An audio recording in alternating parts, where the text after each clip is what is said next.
Marcus, पृथ्वी से अलग एक ऐसी खूबसूरत दुनिया जहां के लोगों के पास जादू तो नहीं, लेकिन उससे भी बढ़कर शक्तियों का खजाना था, जिसके जरिए यहाँ हर कोई मार्कस पर अपनी हुकूमत चाहता था। यहाँ जो सबसे शक्तिशाली होता था वो कानून बनाता था और कमजोरों को उस कानून को मानना पड़ता था। मार्कस के सबसे जाने माने साम्राज्यों में से एक था ओहान साम्राज्य, और ओहान साम्राज्य का एक बड़ा खास शहर था मेसोडोरिया शहर। मेसोडोरिया शहर के खुले से मैदान में आज सैकड़ों लोगों की भीड़ जमा थी। ये सभी शक्ति स्तंभ के जरिए अपनी अपनी शक्तियों के सितारों को परखना चाहते थे। इस स्तंभ पर 9 सितारे थे, जिन्हें पाकर ही आप शक्तियों के अगले रैंक पर जा सकते थे। ध्रुव 3 साल पहले शक्ति स्तंभ पर 9वें सितारे को पा चुका था, लेकिन अचानक उसकी शक्तियां तीसरे सितारे पर आकर रुक गईं।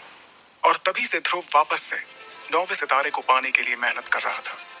अपनी इसी शक्ति के सितारे को परखने के लिए ध्रुव सैकड़ों लोगों की भीड़ में खड़े होकर अपनी बारी का इंतजार कर रहा था। अपने दोनों हाथों की मुट्ठी को बंद कर ध्रुव ने खुद को भरोसा दिलाते हुए कहा, इस साल मैंने जी तोड़ मेहनत की है। इस बार मेरी शक्तियां जरूर 9वें सितारे तक फिर से पहुंचेंगी, जरूर पहुंचेंगी। आज मैं शून्य रैंक से आगे बढ़कर एकलव्य बन के रहूंगा। तभी एक घोषणा सभी के कानों में गूंजी, और अब अपनी शक्तियों को परखने वाले अगले शख्स का नाम है ध्रुव। जैसे ही ध्रुव का नाम पुकारा गया, वो लोगों की भीड़ से निकलकर बाहर आया और अपने कदमों को धीरे धीरे बढ़ाते हुए ऊंचाई पर रखे एक बड़े से पथरीले स्तंभ की ओर बढ़ने लगा, जिसका नाम था शक्ति स्तंभ। शक्ति स्तंभ के ठीक सामने पहुंचने के बाद ध्रुव के जहन में कई बातें चल रही थी। ध्रुव जब सिर्फ 4 साल का था, तब से उसने प्रैक्टिस करना शुरू कर दिया था, और 10 साल की उम्र तक तो वो 9वें सितारे तक पहुंच गया था। फिर 11 की उम्र में वो शून्य रैंक से एकलव्य रैंक पर आ गया था।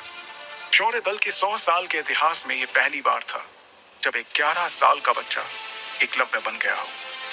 लेकिन उसके बाद ऐसा कुछ हुआ कि अचानक से एकलव्य एक बार फिर से शून्य रैंक पर आ गया। यही सब सोचते हुए ध्रुव ने अपने दाहिने हाथ की हथेली को शक्ति स्तंभ पर रखने के लिए आगे बढ़ाया। फिर उसने आंखें बंद करते हुए अपनी हथेली को शक्ति स्तंभ पर बने शक्ति चक्र पर रखा।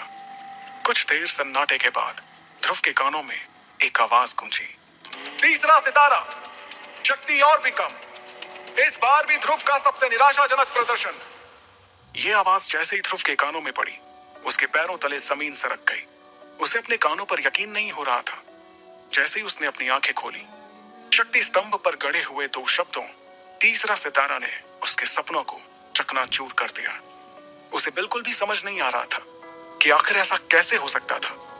इस बार तो उसने हर बार से ज्यादा मेहनत की थी। शक्ति स्तंभ के सामने खड़े ध्रुव ने अपने आप से बड़बड़ाते हुए कहा, नहीं नहीं, ऐसा नहीं हो सकता, ऐसा बिल्कुल भी नहीं हो सकता। खुद से नाराज ध्रुव ने दोबारा 2 से 3 बार अपनी हथेली को शक्ति स्तंभ पर रखकर देखा, लेकिन हर बार उसे अपनी आंखों के सामने वही सितारा दिखाई दे रहा था जिसने पिछले 3 सालों से उसकी रातों की नींद छीन रखी थी। उधर मैदान में खड़े सैकड़ों लोगों की भीड़ में से किसी ने चिल्लाते हुए कहा, ए शून्य रैंक, जल्द नीचे आ जा। अगर बार बार शक्ति स्तंभ पर हाथ रखने से शक्तियों का सितारा बढ़ जाता तो तू पिछले 3 सालों से तीसरे सितारे पर नहीं होता। उसके इतना कहते ही कई लोगों ने जोर के ठहाकों के साथ ध्रुव पर हंसना शुरू कर दिया। ये हंसी के ठहाके पूरे मैदान में गूंजते हुए ध्रुव के कानों में तीर की तरह चुभ रहे थे। ध्रुव ने वहां से निकलने के लिए अपने कदमों को आगे बढ़ाना शुरू किया, लेकिन अब उसके कानों में उन सभी के हंसी के ठहाकों के साथ कई ताने भी सुनाई देना शुरू हो गए। क्यों भाई, एक बार फिर से ध्रुव ने यह साबित कर ही दिया कि वो पिछले 3 सालों से शून्य था, शून्य है और आगे भी शून्य ही रहेगा। गलती से ही हीरो बन गया था ये छोटी सी उम्र में। हाँ भाई, बिल्कुल सही कहा। और मेरे हिसाब से अब इस शून्य की कीमत हमारे शौर्य दल में किसी कचरे से कम नहीं है। बात तो तुम्हारी भी सही है, लेकिन हमारी मजबूरी भी तो देखो। हमारे शौर्य दल के जांबाज लीडर अरेंद्र उसके पिता हैं। अगर ऐसा नहीं होता तो हम लोगों ने इसे कब का मेसोडोरिया से बाहर फेंक दिया होता। लोगों के मुंह से निकलते ताने ध्रुव के दिल में बेचैनी और घबराहट पैदा कर रहे थे। ये घबराहट अब उसके चेहरे पर भी साफ साफ नजर आ रही थी, जिसे वहीं पर मौजूद उसकी सबसे अच्छी दोस्त इरा भी भाप चुकी थी। इरा भीड़ से निकलते हुए बाहर आई और उसने ध्रुव के कंधे पर अपना हाथ रखा। अगले ही पल उन दोनों की नजरें आपस में मिली, जिससे ध्रुव की बेचैनी थोड़ी कम हुई। कुछ ही देर में वो दोनों साथ साथ कदम बढ़ाते हुए मैदान से बाहर निकल के जाने लगे। ध्रुव अपने घर शौर्य महल की तरफ बढ़ रहा था। तभी ईरा ने उदास दिख रहे ध्रुव का हौसला बढ़ाते हुए कहा, ध्रुव, तुम्हें उन लोगों की बातों से परेशान नहीं होना चाहिए। मुझे तुम पर पूरा भरोसा है। एक ना एक दिन तुम एकलव्य जरूर बनोगे। ईरा अपने सबसे अच्छे दोस्त को दिलासा देने की कोशिश कर रही थी, लेकिन इस वक्त ध्रुव के जहन में सिर्फ एक ही बात चल रही थी कि आखिर इतनी मेहनत करने के बाद भी उसकी शक्तियां क्यों नहीं बढ़ रही थी। एक तरफ जहां ध्रुव की परेशानियां बढ़ती जा रही थी, तो दूसरी तरफ एक और परेशानी उसके घर की ओर कदम बढ़ा रही थी। लेकिन ध्रुव उस परेशानी से पूरी तरह बेखबर था। ध्रुव और ईरा आखिरकार शौर्य महल पहुंच गए। शौर्य महल में ध्रुव के पिता अरेंद्र, जो कि शौर्य दल के लीडर भी थे, अपने दल के कुछ बुजुर्गों के साथ बैठकर किसी खास मुद्दे पर बातचीत कर रहे थे। लेकिन जैसे ही अरेंद्र की नजर अपने बेटे ध्रुव पर गई, उसके उदास चेहरे को देखकर उन्हें सब कुछ समझ आ गया। वो अपनी बातचीत को वहीं पर रोककर ध्रुव के पास गए। अरेंद्र ने अपने बेटे ध्रुव को सीने से लगाते हुए कहा, कोई बात नहीं ध्रुव, तुम मेरे बेटे हो, शौर्य दल के लीडर अरेंद्र के बेटे। अगली बार तुम्हें जरूर कामयाबी मिलेगी, हिम्मत मत हारना। इस वक्त शौर्य महल के दरबार में बैठे सभी लोगों की नजर ध्रुव पर ही थी। तभी अचानक एक लड़की नीले रंग के गाउन में अपने लंबे लंबे कदमों के साथ शौर्य महल के इस दरबार में दाखिल हुई। इस लड़की का नाम लारा जयान था। लारा के दादाजी ओहान साम्राज्य के शेर दिल सेनापति रह चुके थे और लारा अंबर दल की होने वाली लीडर थी। अंबर दल ओहान साम्राज्य के सबसे ताकतवर दलों में से एक था। यह इतिहास में पहली बार था कि कोई इतनी कम उम्र में अंबर दल का लीडर बनने वाला था। लारा को अपने सामने देखकर सभी लोगों के साथ अरेंद्र भी हैरानी में पड़ गए, क्योंकि सभी जानते थे कि ये कोई आम लड़की नहीं, बल्कि अंबर दल की होने वाली लीडर थी। लारा का अचानक इस तरह से महल में आना किसी को भी समझ नहीं आ रहा था। फिर भी उसे अपनी ओर आते देखकर शौर्य दल के प्रमुख अरेंद्र ने कहा, तुम्हारा स्वागत है लारा।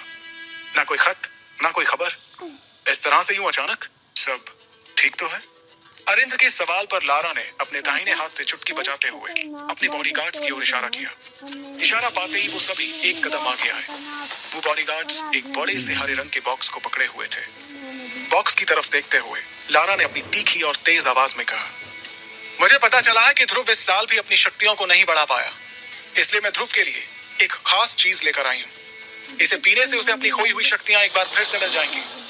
अरेंद्र ने ध्रुव की ओर देखकर दोबारा लारा को देखते हुए कहा, लेकिन लारा, हम तुमसे कोई तोहफा नहीं ले सकते, और वैसे भी तुम कुछ ही दिनों में हमारे परिवार का हिस्सा बनने वाली हो, इसलिए इस तोहफे की कोई जरूरत नहीं है। अरेंद्र की बात खत्म भी नहीं हुई थी और बॉडीगार्ड्स ने उस बॉक्स को खोल दिया। सभी को बॉक्स में हरे रंग की शरबत से भरी बोतलें दिखाई दे रही थी। वहां मौजूद सभी लोगों ने इस शरबत को पहचान लिया था।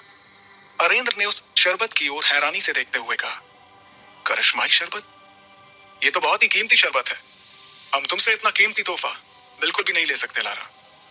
लारा ने देरी किए बिना तुरंत अरेंद्र से कहा, आप जानते हैं ना, ये करिश्माई शरबत ध्रुव के लिए कितना फायदेमंद साबित हो सकता है। मुझे लगता है कि ध्रुव को इस शरबत को ले लेना चाहिए, क्योंकि अब तो शहर में ध्रुव के लिए तरह तरह की बातें भी होने लगी हैं। उसकी बात का जवाब देते हुए अरेंद्र ने कहा, मैं जानता हूँ लारा, और मैं ये भी जानता हूँ कि इस करिश्माई शरबत के कई फायदे हैं, लेकिन इस बात से भी इनकार नहीं किया जा सकता कि इससे ध्रुव को कोई फायदा नहीं होगा, क्योंकि उसकी शक्ति 9 सितारों से ऊपर नहीं है।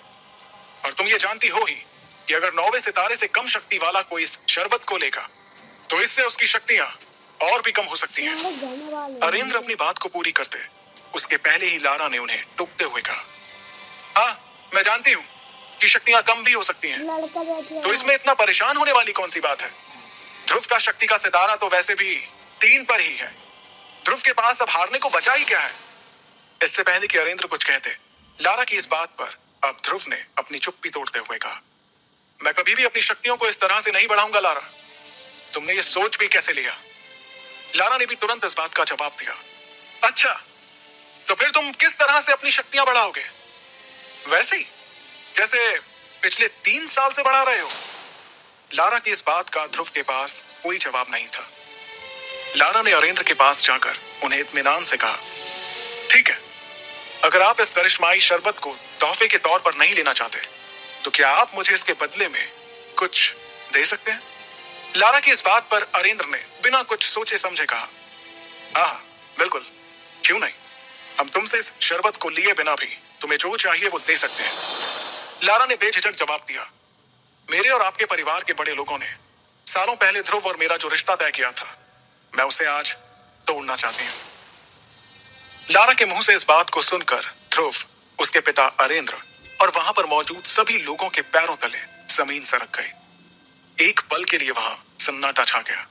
किसी को भी इस बात पर यकीन नहीं हो रहा था कि लारा ने अपने और ध्रुव के रिश्ते को तोड़ने की बात कही थी। अगले ही पल अरेंद्र ने अपनी नाराजगी जाहिर करते हुए तेज आवाज में कहा, लारा, ये जानते हुए भी कि यह रिश्ता तुम्हारे और हमारे परिवार के बड़े लोगों ने तय किया है, तुम कैसे रिश्ते को तोड़ने की बात कर सकती हो? तुम जानती हो ना ये कितना गलत माना जाता है? अरेंद्र की नाराजगी के जवाब में लारा ने बड़ी ही बेफिक्री के साथ कहा, यह रिश्ता जरूर परिवार के बड़े लोगों ने तय किया था, लेकिन तब और अब में काफी फर्क आ चुका है। आज मेरे और मेरे परिवार के लोगों की शक्तियां कहां से कहां पहुंच चुकी हैं, जबकि ध्रुव पिछले 3 सालों से वहीं पर अटका हुआ है। लारा के मुंह से अपने और अपने परिवार की बेइज्जती होते देखकर अब ध्रुव से रहा नहीं जा रहा था। उसे लारा पर बहुत गुस्सा आ रहा था। तभी लारा ने अपनी बात को आगे बढ़ाते हुए कहा, और वैसे भी सभी जानते हैं कि मैं इस वक्त अंबर दल की लीडर बनने वाली हूँ, और इसके लिए ये बहुत जरूरी है कि मेरा किसी कमजोर के साथ कोई संबंध ना हो। इसलिए बेहतर यही होगा कि यह रिश्ता आगे बढ़ने से पहले यहीं पर टूट जाए। अंबर दल की लीडर बनने वाली बात पर गौर करते हुए अरेंद्र ने उससे कहा, तो ये है असली बात, बाकी सब तो तुम्हारे लिए एक बहाना था, सिर्फ एक बहाना। तुम्हें परिवार की कोई फिक्र नहीं है, तुम्हारे सिर पर तो सिर्फ सबसे शक्तिशाली बनने का जुनून सवार है, और इसलिए तुम इस रिश्ते को तोड़ना चाहती हो। इस बार लारा ने बेशर्मी से जवाब देते हुए कहा, तो आप ही बताइए कि मैं कैसे उस इंसान से अपना रिश्ता जोड़ लूं जो पिछले 3 सालों से अपनी शक्तियों को बढ़ा नहीं पा रहा। लारा की इस बात का वाकई में वहां पर किसी के पास कोई जवाब नहीं था। तब लारा ने दोबारा उस करिश्माई शरबत की तरफ देखते हुए कहा, अब आपके लिए यही बेहतर होगा कि आप मेरी बातों को मान लें और इस करिश्माई शरबत को स्वीकार करते हुए इस रिश्ते को तोड़ दें, क्योंकि आप भी जानते हैं ये शरबत कितना कीमती है और ध्रुव के लिए कितना जरूरी है। अब ध्रुव के सब्र का बांध भी टूट चुका था। वो लारा के ठीक सामने आकर खड़ा हो गया और उसकी आंखों में आंखें डालते हुए बोला, ठीक है, तुम्हें इस रिश्ते को तोड़ना है तो ये टूटेगा, जरूर टूटेगा।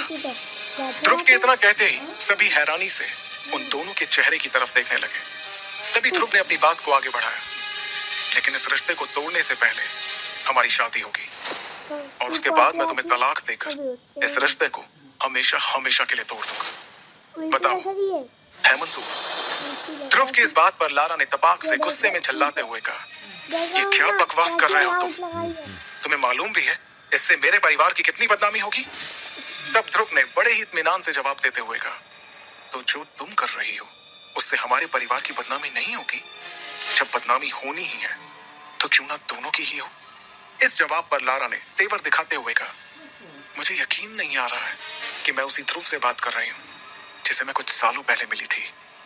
ध्रुव ने बिना वक्त गवाए अपने उसी अंदाज को बरकरार रखते हुए कहा, मुझे भी यकीन नहीं हो रहा है कि कैसे तुम इस करिश्माई शरबत की आड़ में इस रिश्ते को खत्म करने के लिए बिना कुछ सोचे समझे यहाँ चली आई।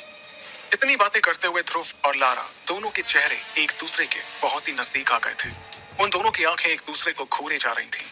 माहौल गर्माता हुआ देखकर लारा के बॉडीगार्ड्स अपनी जगह से आगे बढ़े, लेकिन अगले ही पल लारा का एक इशारा मिलते ही उन सभी ने अपने आप को रोक लिया। फिर लारा ने अपनी बात को आगे बढ़ाते हुए कहा, मेरे पास एक तरीका है जिससे हम इस रिश्ते का फैसला कर सकते हैं। ध्रुव ने उससे पूछा, और वो क्या है? लारा ने कहा,